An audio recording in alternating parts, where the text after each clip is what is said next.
Hello again, everyone. My name is George Kellogg, and this is my second attempt at making a video for my YouTube channel, Narc Story. Now, I've learned that if you type in NARC space STORY to find my channel, to find my videos, you'll be led into a rather large assortment of videos. And I found out, too, that if you'll type in NARCSTORY George, then it brings you straight to my channel, just a little pointer. I talked a little bit last time about doing a video on the glossary from my book, which is right here, The Scorpion Effect, A Guide to Narcissistic Abuse. But we're going to instead work a little bit on the glossary, yes, but we're also going to go into some other topics, because I think that taking a long time and reading just from the glossary, it's not going to be a very interesting read. It's going to be a very interesting video. So we'll go ahead right now, and I will start with the glossary in the book, and we'll go from there. So the glossary with author's notes and explanations. There's not just definitions here. It's not just merely defining terms, but it also gives an explanation of some of these terms. So let's start with letter A, abuse. Abuse is any damaging behavior to anyone which involves injury to the victim in any way, physically, mentally, socially, financially, spiritually, etc. Now, spiritually is not in the book, but I wanted to add that in there. It really should be. That was an oversight on my part. But spiritual abuse is terrible. And the thing is mental and spiritual abuse, these are invisible. These are the invisible scars that the abuser leaves that no one can see. And speaking of invisible scars, I need to tell you that if you see my arm suddenly start to jump around, it sometimes happens. That's a psychogenic seizure. And maybe I'll do a video just on those one day, but it's a result of years of enduring abuse and working 50, 60, 100 hours a week, the whole situation that I was raised in. And it's caused a sympathetic reaction in my nervous system that I can either have a heart attack or a stroke, or I can start flapping my arm, and that's just kind of how that is. So if you see it happen, don't panic. Just accept it for what it is, and we'll go from there. It doesn't affect my mentation or my ability to relate or communicate. I'm not going to pass out or anything like that. It's just something I deal with now. Attention. The narc craves attention because to them, being overlooked, ignored, and not being made the constant center of attention is like suffocating them. They must have attention. They crave attention. Even if they don't get that attention, they will find a way to get it, or someone will pay. Their behavior can be pushy, rude, or completely outlandish. So the interesting thing is they don't care if the attention is negative or positive. They just want the attention. They just want to know that they have you under their control in some form or another.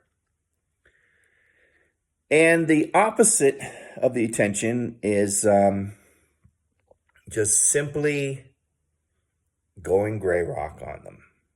And we'll talk about that later. That's also in the glossary. But just being bland and uninterested and dull when they're around, that really gets to them. and there's nothing they can do about it once you've mastered that technique. So we'll talk a little more about that later. Now, there's something here, it's a rather lengthy explanation. It's called blame shifting. The letter B, blame shifting. The narc will not only accept responsibility for any wrongdoing, the narc will not accept any responsibility for wrongdoing. They will blame others for their own behavior. "You made me mad" is a throwaway phrase that someone uses when they are upset by another person's actions, but most people don't mean it literally. What they really mean to say is, "I've become upset by what you have done." In the narcissist's case, though, they are shifting the blame for their anger onto someone else. They are shifting the blame for their anger onto you. Narcissistic persons, or narcissists as I call them, are incredibly codependent. They don't have their own identity or their own way of governing their feelings. They depend on outside sources. They have no internal controls. They have they feel no need for internal controls. They feel that the world needs to build them up and that the world needs to give them their attention. And if they get a negative result, they become upset. They say, "Well, you made me mad. You caused me to do this. You caused me. See what you made me do? You can't make anyone do anything. And don't let them blame you for whatever they've done." They also will shift responsibility for the way they feel onto you. Let me read an example here, or several examples. A narc may shift their overspending behavior onto the victim with the idea the narc is not overspending. They will say they are just seeing to their own needs that the victim cannot provide. And I know that may not make a lot of sense, but they will spend money that you don't have, particularly, in a domestic type relationship where you're living together.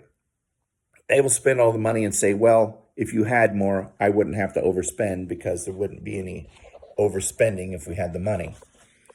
And that's another kind of an example of circular arguments. The narc may also blame the partner for a failure in a relationship that makes the narc cheat because their needs are not being met. So that's a real crazy one there.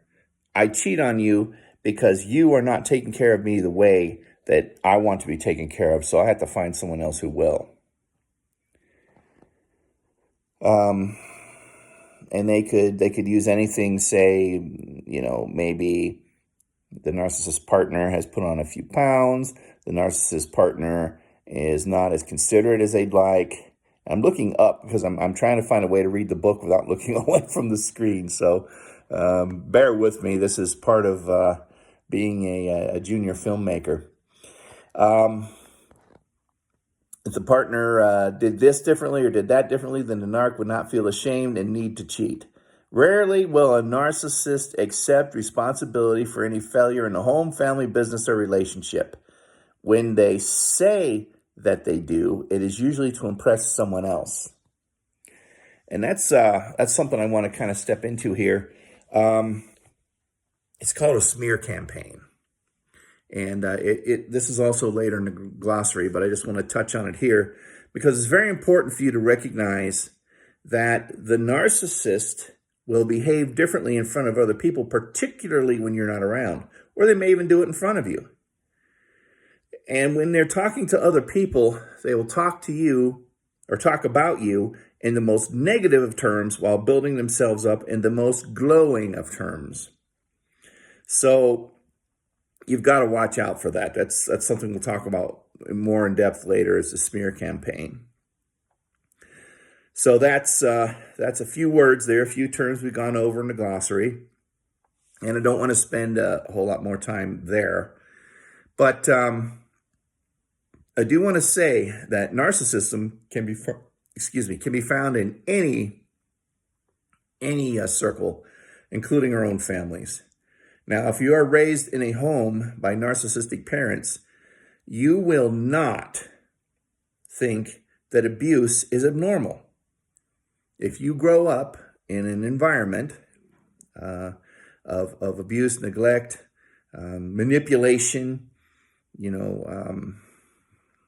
forced behavior,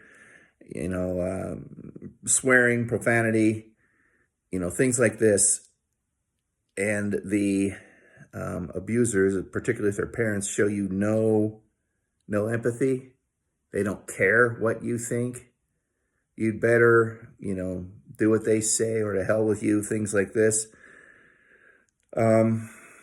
You'll go into life with some pretty abnormal expectations. You will think that anger is love, chaos is peace. Abnormalcy is normal. They're very good at tearing you down so that you don't defend yourself against them, so you don't set any boundaries.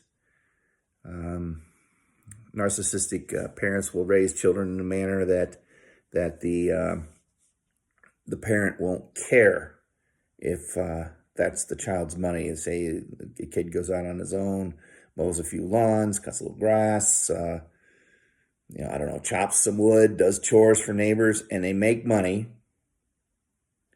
The narcissistic parent will often claim that money as their own because they have no sense of boundaries.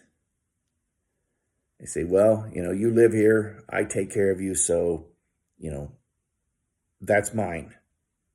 If I think I need it, that you better surrender that. That's mine. And I'm not saying that children shouldn't help out or contribute in certain circumstances. Yeah, sometimes that's necessary. But what I'm talking about is when the parent just completely overruns the child and steps all over their individualism. I don't mean in healthy disciplinary ways. What I mean is they use the child as their property. They use the child as their tool. So don't anyone say that, well, George says that, parents shouldn't discipline their kids. No, quite the opposite. But you don't overrun them, and normal parents won't overrun their kids and overrun their boundaries and deny their individuality. They just won't do that. Parents should be warm and empathetic and help the children sort through their feelings. And sure, there's going to be conflicts, particularly in the teenage years, and the child is trying to assert independence in a healthy way. That's important, but the parents need to rein the child in also in a healthy way. A child raised by narcissistic parents will not understand how to establish boundaries, will not understand how to not be a people pleaser. They will think that it's normal to fawn around catering to the abuser's every whim and to try to please the abuser no matter how unreasonable the demands are. And this is how a lot of people end up in unhealthy marriages. And it's a very sad thing, particularly if the child is an empath, an empathic person. In a narcissistically driven home, a child may learn to read body language as a survival because they don't know what's going to trigger the narcissist next. They don't know what mood the narcissist will be in. They don't know what will make the narcissist happy, will make the narcissist stop, berating the child. The child does not know what to do about that. And it's very hard.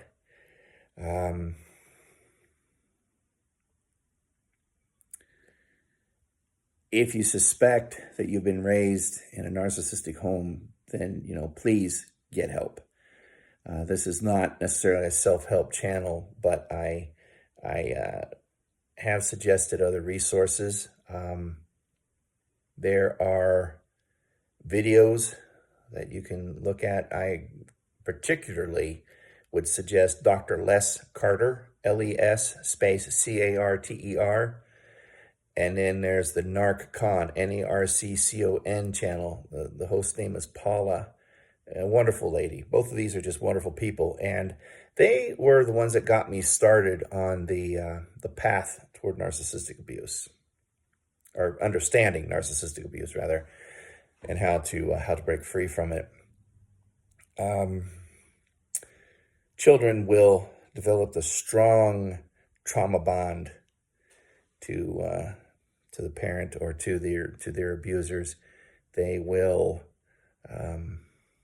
believe that they are there to satisfy the needs of the narcissist. But the fact is that the narcissist needs run so deep, and they burn up the resources that the person or the child will give them. They burn them up so quickly, and then they come back demanding more.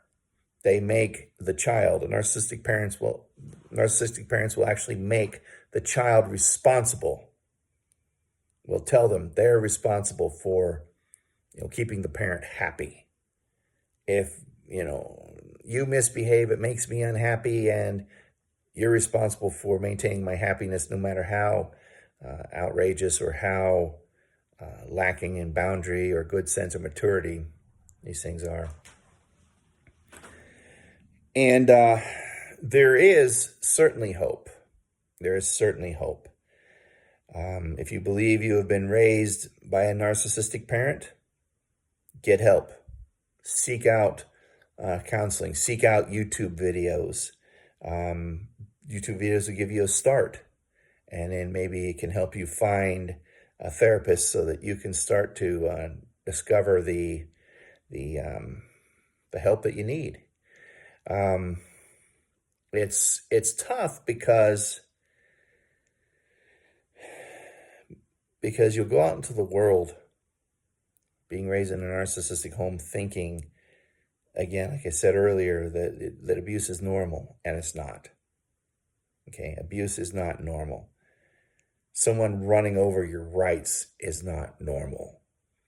Someone forcing you to do this or to do that is not normal. And wishing to cater to them and fawn around on your proverbial hands and knees, trying to serve them in every way to make them stop abusing you, that's not normal.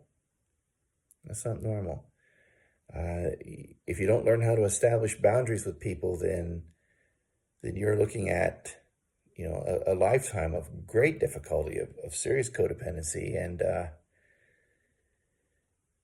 if you are there, there's help. There's a way out. I'm here to give you hope. I'm here to give you hope. And I'm here to tell you it's not your fault.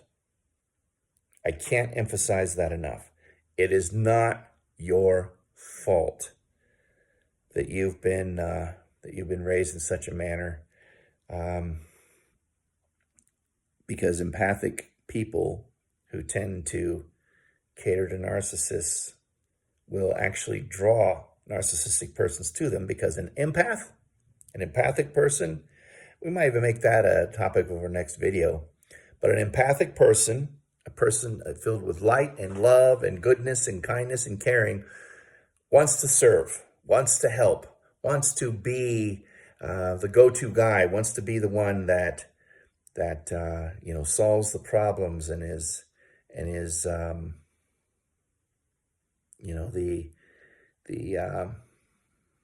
go-to guy. I mean, I don't know how else to put it. And that's a great thing. That's a wonderful thing. Light-filled empaths are very important people. But they also draw narcissists, because a narcissist demands to be served, and the empath wants to serve. So you have an empath who is pleased and happy to serve, a narcissist who is more than happy to take all that they give, and that's where you end up with a give, take, give, take situation where there's no give and take. There's no, I give to you, you give back to me. I give to you, you give back to me. You take, I take, you take, I take. There's nothing like that. It's you give, the empath gives, the narcissist takes, give, take, and it just never, it never works out well at all for the empath. And make no mistake, once your supply is depleted, once you can give no more of whatever it is that the narcissist is seeking, they'll ditch you. They will throw you in the dirt. They'll leave you there and think they were perfectly just in doing so. They may even laugh at you. Don't let a narcissistic parent or any other narcissist in your life deplete you to that extreme, because they will. And you may even start to think you don't have a life worth living anymore, particularly if the narcissist discards you, which they always will. If the narcissist discards you, then you're going to feel like you're useless, like you're the failure, and you're not. It's their failure. All right, I've got a lot more I could say, but we're going to go ahead and cut this video out right now. I hope to get better at making these with time. I hope to have less wiggling in the picture. I hope to have less hemming and hawing around and stuttering. The important thing is that you get the information. And if I'm that place where you can start, well, okay, that's where I am. Thank you very much, my friends. And above all, be kind to yourselves. Be good to yourselves. And that way you can keep putting goodness and kindness out into the world. Thank you.